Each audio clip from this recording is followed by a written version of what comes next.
दोस्तों नमस्कार। एग्रीकल्चर के इस ऑनलाइन प्लेटफॉर्म पर आपका हार्दिक स्वागत है।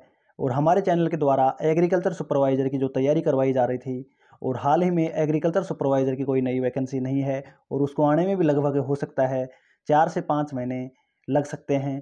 फरवरी मार्च की पूरी संभावनाएँ हैं कि फरवरी मार्च तक एग्रीकल्चर सुपरवाइज़र की वैकेंसी ज़रूर आएगी।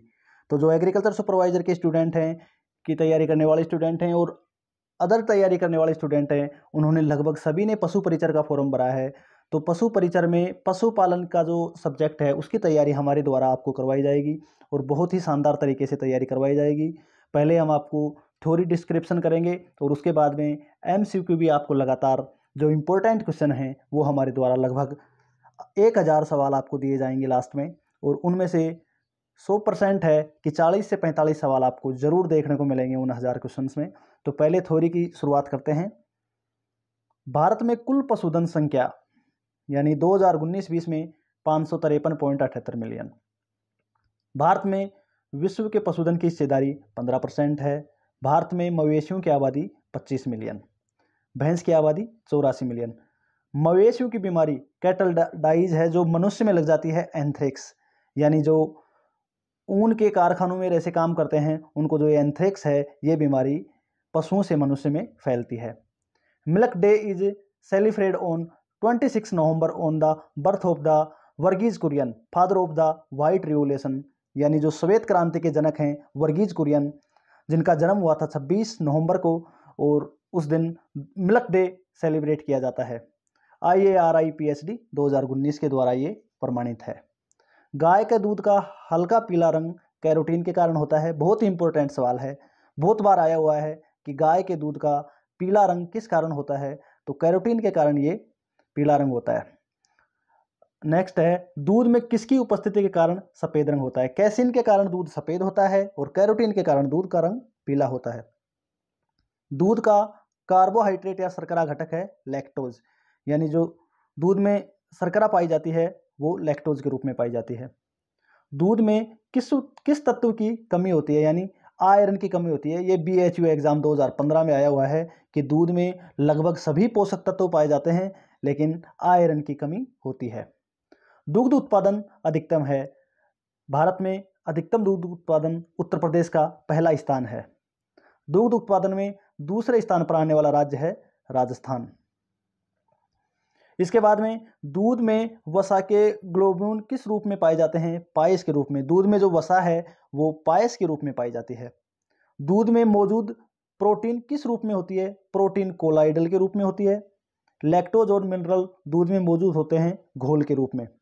दोस्तों पशुपालन के जो न्यूनतम आंकड़े हैं वो हम आपको 10 से 15 दिन बाद में बहुत ही अच्छी तरीके से एक क्लास लेके आएंगे। उसमें सारे नवीनतम आंकड़े रहेंगे कि दूध का कौन से राज्य का पहला स्थान है, कौन से का द्वितीय स्थान है। अगर इसमें कुछ चेंजिंग हुए हैं तो हम आपको एक अलग क्लास 10 से 15 दिन बाद में न्यू डाटा के साथ अवेलेबल करवा देंगे। दूध कमज़ोर स्रोत है आयरन और विटामिन सी का। ये हम पहले पढ़ चुके हैं कि दूध में आयरन और विटामिन सी की कमी होती है। भारत किसके उत्पादन में पहले स्थान पर है, यानी कालीन ऊन है उसके उत्पादन में भारत का पहला स्थान है। साइलेज बनाने के लिए सबसे अच्छी फसल कौन सी है, मक्का। वयस्क पशु भेड़ का पहला क्लोन था, यानी डोली नाम की जो भेड़ थी उसका पहला क्लोन था। भारत में ऊन का उत्पादन अधिकतम है। भारत में राजस्थान ऊन का अधिकतम उत्पादन करता है जो लगभग 35% है। नवजात शिशु के बछड़े में सींग कली का रोधन किया जाता है, यानी 4 से 10 दिन के आयु में नवजात जो शिशु होता है बछड़े में उसके सींग का कली का रोधन किया जाता है। पशु के रूमेन में गैस के संग्रहण के कारण सूजन होता है अफरा ब्लोट, यानी आफरा या ब्लोट के कारण रूमेन में गैस का संग्रहण के कारण आफरा रोग होता है। गाय के कोलेस्ट्रॉल में प्रोटीन 17.8% और भैंस के कोलेस्ट्रॉल में 21.4% पाई जाती है। आमतौर पर जुगाली करने वाले पशुओं का पेट 4 भागों में डिवाइड होता है, जैसे मवेशी, भेड़, बकरी एवं हिरण तथा ऊंट को छोड़कर, जिसमें 3 चैम्बर रूमेन होते हैं। दूध कैल्शियम फास्फोरस का समृद्ध स्रोत है और विटामिन ए का उत्कृष्ट स्रोत है। और दूध में किसकी कमी पाई जाती है, आयरन और विटामिन सी की। ये सवाल भी काफी बार आया हुआ है। विश्व में दुग्ध उत्पादन, कुल भैंस ऊन उत्पादन और कुल पशु उत्पादन में भारत का पहला स्थान है। ये सवाल RPS AO 2012 में आया हुआ था। हम पहले ही बता चुके हैं कि दूध उत्पादन में, ऊन उत्पादन में, कुल पशुओं में, ये सभी न्यू डाटा हैं। इनकी एक अलग से हम क्लास आपको प्रोवाइड करवा देंगे। दुनिया का पहला इन विट्रो निषेचन भैंस का बछड़ा है, प्रथम नाम था इसका। वीर्य को जमने के लिए सबसे अधिक इस्तेमाल किए जाने वाली क्रायोप्रोटेस्ट है ग्लिसरीन। इसके बाद बात करें कोलेजन तत्व संयोजी ऊतकों का मुख्य प्रोटीन है। पशुओं में प्रकाश रिसेप्टर वर्णक है मेलानिन। नरभक्षी प्रवृत्ति मुर्गी में देखी जाती है सोडियम क्लोराइड की कमी के कारण। जो नरभक्षी प्रवृत्ति मुर्गी में जो पैदा होती है वो सोडियम क्लोराइड की कमी के कारण होती है।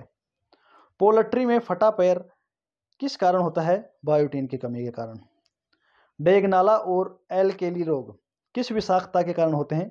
सेलेनियम के कारण। क्रेजी चिक रोग किस कमी के कारण होता है? विटामिन ई की कमी के कारण क्रेजी चिक रोग होता है। पोल्ट्री की नस्ल जो ब्रायल उद्देश्य के लिए उत्कृष्ट है प्लाईमाउथ रोग, ये मुर्गियों का रोग है। एक गर्भवती गाय गर्मी में नहीं आती है कोपर्स ल्यूटिकियम की उपस्थिति के कारण। पशु प्रोटीन कारक के रूप में जाना जाता है कोबालमाइन।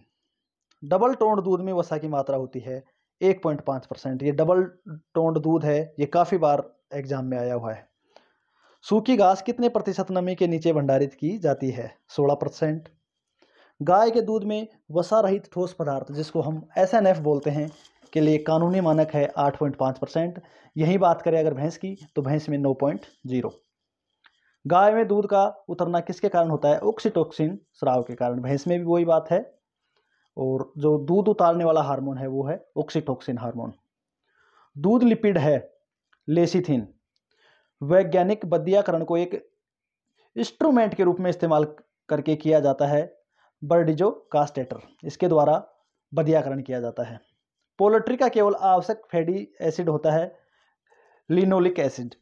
ग्लूकोज प्लस ग्लूकोज बराबर माल्टोज, ग्लूकोज प्लस फ्रुक्टोज बराबर सुक्रोज, ग्लूकोज प्लस ग्लूकोज बराबर लैक्टोज, ये दूध शर्करा होती है।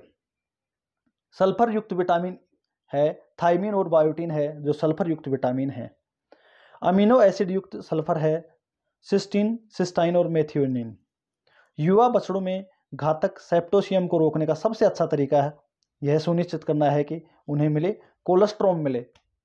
जुगाली करने वाले पशुओं के पेट का सबसे बड़ा हिस्सा होता है रूमेन। बहुत इंपॉर्टेंट क्वेश्चन है। दूध का क्वथनांक होता है 100.17 डिग्री सेंटीग्रेड। ये दूध का क्वथनांक है। पशु कोशिका में मुख्य भंडारित पोलिक्सराइड है ग्लाइकोजन। कैसीन दूध में मौजूद कुल प्रोटीन का लगभग 80% होता है और कैसीन के कारण दूध का रंग सफ़ेद होता है। ये हमने पहले पढ़ चुके हैं। दूध का सबसे अधिक परिवर्तनशील घटक है वसा। दूध में अगर सबसे ज़्यादा परिवर्तन किसी चीज़ में होता है तो वो है वसा। डीहार्निंग की प्रक्रिया के लिए रसायन है कास्टिक पोटास। मांस उत्पादन के लिए विशेष रूप से पाले जाने वाली मुर्गे को ब्रायलर के रूप में जाना जाता है। वह प्रोटीन जिसे पचाया नहीं जा सकता इलास्टिन, यानी जो प्रोटीन पचती नहीं है उसको इलास्टिन कहते हैं। जो ओक्सोलेट विषाक्तता के उपचार के लिए उपयोग किया जाता है CaCO3। ताज़ा निकाले गए दूध का pH मान होता है 6.5 से 6.7। बहुत इंपॉर्टेंट क्वेश्चन है, काफ़ी बार एग्जाम में आया हुआ है। वह रोग जिसमें जानवर मृत बछड़े को जन्म देते हैं उसे ब्रुसोलोसिस के नाम से जाना जाता है। पोल्ट्री में मैग्नीज की कमी पैरासिस बीमारी पैदा करती है। पैराकेराटोसिस जिंक की कमी के कारण होता है। पशु में होता है ये रोग। वसा के ऑक्सीकरण को कहा जाता है बीटा ऑक्सीकरण। प्रोटीन जो पानी में घुलनशील एवं गर्मी में स्कंदित होता है वह है एल्ब्यूमिन। पास्चुराइजेशन यह सभी रोगजनकों को मारने के लिए किया जाता है और अधिकांश गैर रोगजनक बैक्टीरिया उदाहरण कोलिस्ट्रीडियम बोटुलिनम। तरीके हैं इसके: कम तापमान, लंबे समय, दूध का 30 मिनट के लिए 61 से 63 डिग्री पर एक्सपोजर, उच्च तापमान और लघु समय। यानी 15 सेकंड के लिए 71 से 76.6 डिग्री सेंटीग्रेड पर। और अल्ट्रा उच्च तापमान UST जिसको बोलते हैं 148 डिग्री सेंटीग्रेड पर 1 से 5 डिग्री सेकंड 1 से 5 सेकंड 148 डिग्री सेंटीग्रेड, या 149 डिग्री सेंटीग्रेड पर 0 से 5 सेकंड के लिए। इसके बाद में 10 डिग्री या उससे नीचे तेजी से ठंडा किया जाता है। ये दूध का पाश्चुकरण करने का तरीका है। पशु उत्पादन में सामान्य शब्दावली। इस शब्दावली में लगभग मान के चलो आप पशु परिचर में लगभग 2 सवाल आते हैं। एग्रीकल्चर सुपरवाइजर में भी इससे 2 से 3 सवाल आते हैं हमेशा, और जो पशुपालन ये पशु परिचर है आपका, इसमें भी आपको 2 सवाल देखने को मिलेंगे।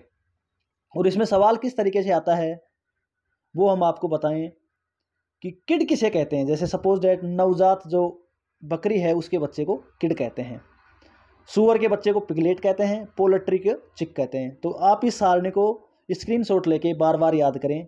समूह को झुंड कहते हैं, जैसे मवेशियों के समूह को झुंड कहते हैं, भैंस के समूह को भी झुंड कहते हैं, भेड़ का जो समूह है उसको फ्लोक कहते हैं, और बकरी का जो समूह है उसको भी फ्लोक या ट्रिप के नाम से जाना जाता है। सूअर का होर्ड ड्रोव या हर्ड कहते हैं, और पोल्ट्री का को फ्लोक कहते हैं। और वयस्क नर होता है उसको मवेशियों में बुल कहते हैं, भैंस में भैंस बुल हो गया, भेड़ में रैम हो गया, बकरी में बक हो गया, सूअर में ब्रोअर और पोल्ट्री में मुर्गा। अब वयस्क मादा को मवेशियों में गाय कहते हैं, भैंस में भैंस, भेड़ में इव या डेम, बकरी में डोय, सूअर में सा और मुर्गी में मुर्गे। युवा नर बुल बछड़ा गाय में, भैंस में भैंस बछड़ा, भेड़ में नरलैम्ब, बकरी में नरकिड और सूअर में बोरलिंग। बहुत इंपॉर्टेंट में सूअर के नर को कहते हैं बोरलिंग, पोल्ट्री के कोकरेल।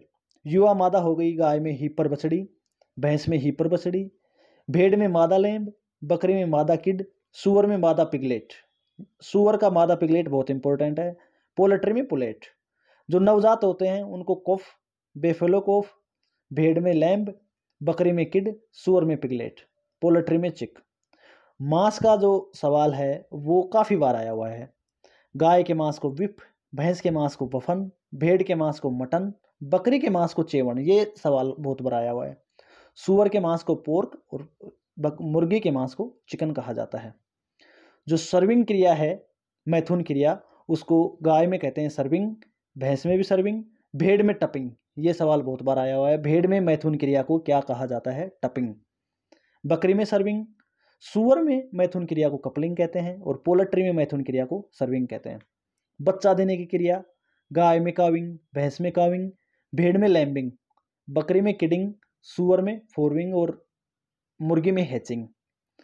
जो बदियाकृत हैं, गाय को बुलक, भैंस को बुलक, भेड़ को वीडर, बकरी को बक, सूअर को हो गया स्टेग और पोल्ट्री में केपन कहा जाता है। इस सारणी को आप 2 से 3 बार रिवाइज करोगे, लगभग सभी इंपॉर्टेंट हैं सब्जेक्ट के हिसाब से, और सारे क्वेश्चंस आपको सारणी को 5-7 बार आप रिवाइज करोगे, याद हो जाएगा। कम से कम इसमें से 2 सवाल पशु परिचर में आपको देखने को मिलेंगे।